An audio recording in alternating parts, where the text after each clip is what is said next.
there something about sort of dominant logic that you feel gets misinterpreted occasionally?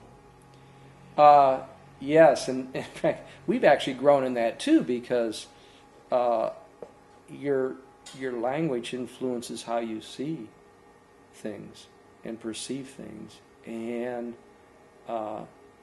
there's a common thought, especially when the article first came out, is that, well, it's about time that services marketing has respect, and services industries, and how difficult it is. And we said, no, this is about all of marketing. You know, it's like we gave respect to the scholars that led the way.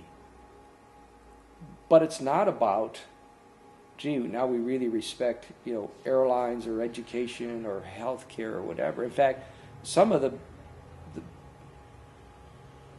worst examples of having a service orientation are services companies, where they figured, well, my goal is units of output, so I have to have so many airplane seats per mile and revenue per mile and patients treated and students graduate from high school with a certain outcome score, and we're kind of producing units of output.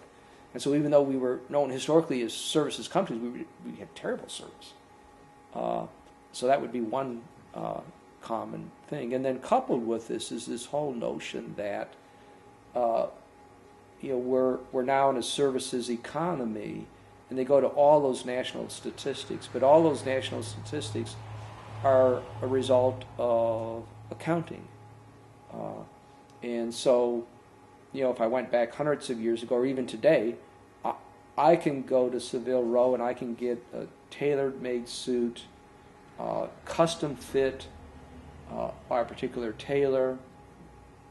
On the other hand, suits can be made in factories and manufactured, and then it's a manufactured good.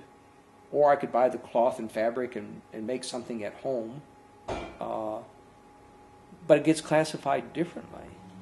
And the same would be like with, we all know marketing research, okay? So if the marketing research is done for Volvo and Mercedes and Toyota and Ford by an external marketing research firm, then the service economy grows in terms of national accounting.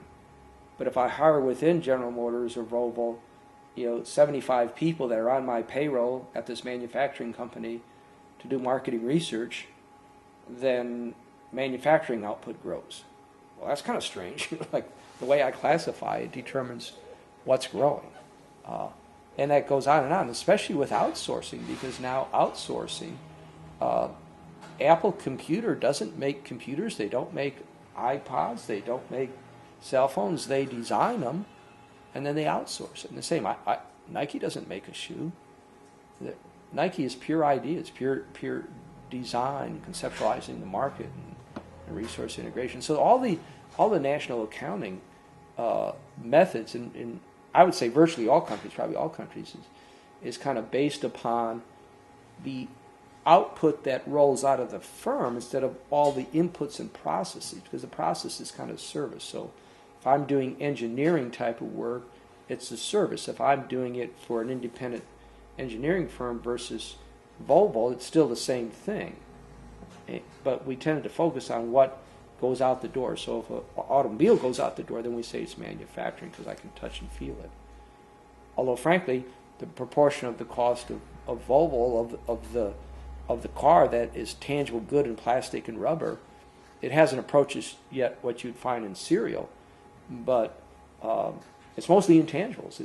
It's management, it's overhead, it's finance, it's all these other types of things. So those are the common flaws in thinking. It's a whole new way of thinking, like I said, like the planet is delivering all this service every day. We just don't have a meter on it, you know, but it's delivering it. Now that I'm listening to you, there's nothing as central a concept as service. Correct. What is a service? A service is using your competencies and skills to benefit another person or yourself.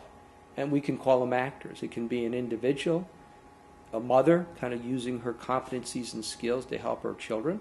but also the mother may have certain appliances, or the father that may help to provide those particular services. And so when you start to view it that way, you say, okay, now I could provide service directly. I could make a good, something tangible, that would help provide that service. Or I could educate you so you might be able to do it yourself. Okay? And so now some people have trouble with that, because then they say, well, everything is a service. And we say, well, that's a particular perspective that we find useful, because what it does, it provides a unifying way of looking at how human civilization has advanced. Because we see the potential as humans that other forms of life may not see as fully. So we say, gee, we can take control of some of those things, and we can develop those skills. We can pass them on, not only through genetic code, but cultural codes that allow for what we see as an advancement. Now, people would argue, well, is that advancement or not? Maybe the animals are more happy, and that certainly may be true. But as we've developed these language systems and these technologies, people tend to kind of gravitate where they can get more of that type of advancement or comfort or well-being and so on.